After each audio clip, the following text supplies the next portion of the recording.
Yan, so ngayon meron tayo ngayong e-bike controller. Yung to. Ito yung pa-repair sa atin ngayon. So, ang sira niya is yung controller. So, na-repair ko na to kanina. Nahanap ko na yung sira niya. Merong isang MOSFET na sira sa loob. So, dito natin yung kinuha sa donor board. So, yan. Kinuha ko yan dito yung pinalit ko dyan. Ang laman ng MOSFET niyan is the same. 1, 2, 3, 4, 5, 6, 7, 8, 9, 10, 11, 12. 12 per channel sa 3 phase. Bali itong tatlong pin na papuntang motor, 4 na MOSFET, 4 yung nagko-control nito. So ngayon ang ituturo ko sa inyo kung paano matetest yung e-bike kung merong sira yung MOSFET niya sa loob nang hindi nabubuksan. Dito pa lang sa mga pin, dito sa positive negative at saka sa tatlong pin terminal ng motor, matetest mo na kung merong sirang ganito. So yan. Ganito lang, napakasimple lang. So, gamit kayo ng digital. Pag wala kayong digital, pwede rin manual. I-times suman nyo lang. Tapos, same lang yung titingnan yung data dito. Kaso, sobrang labo na nito. Tsaka sira yung times 1 nito. Kaya hindi ko masasample sa inyo. So, halos lahat naman ngayon, naka-digital na rin naman. So, yan, napakasimple lang. I-set nyo lang yung digital nyo sa diode check. Yan, diode check. So, ganito. Ang kailangan nyo lang na terminal is yung 3 phase papunta sa motor at yung positive negative. Hindi yung control lang, hindi nyo na to kailangan. Ito lang na positive negative, ay negative positive at saka yung tatlong pin. So ang pagtest para malaman kung may sirang MOSFET sa loob nang hindi na binubuksan, ganito lang. So sa isang paa, hawakan nyo lang, idikit nyo dito sa isang terminal, halimbawa dito sa negative.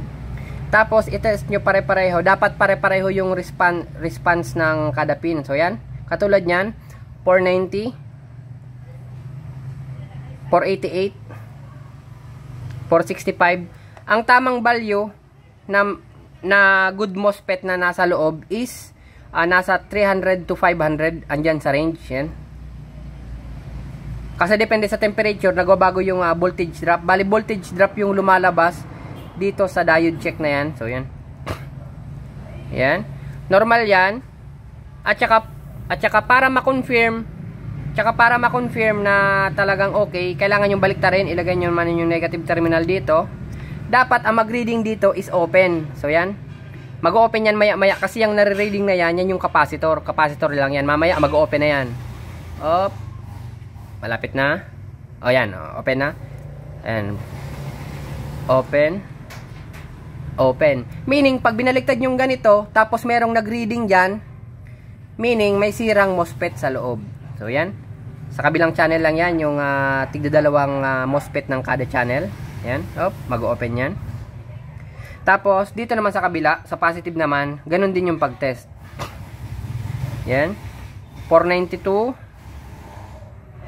485, 486. Yan, goods yan. Tapos, baliktarin nyo, dapat mag-open ulit siya. Yan, yung capacitor yan. Yan, mag-open din yan maya. Yun.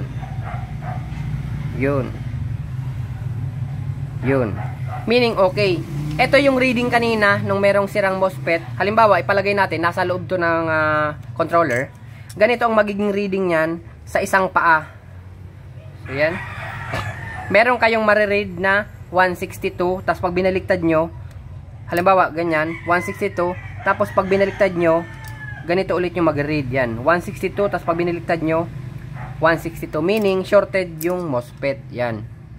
Pag wala kayong na-read, meaning open, kasi dalawang pwedeng maging sira na ng MOSFET.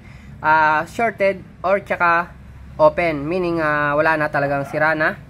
So, halimbawa, dito naman tayo sa analog. Ang magiging parameters naman dito pag halimbawa open okay yung times 1, sa one side papalo siya ng hanggang dito, dito hindi siya magsisiro, mga abot dito lang. Tapos pag binaliktad nyo, pipitik lang siya ng konti. Ganun lang yung paggamit ng analog. So yan, napakasimple lang. So yan, okay na to, nagawa na namin to, na-testing na rin to. Sisil na lang namin, lalagyan namin ng sealant para hindi siya pasukin ng tubig. So yan. Ayan, simple lang. Thank you.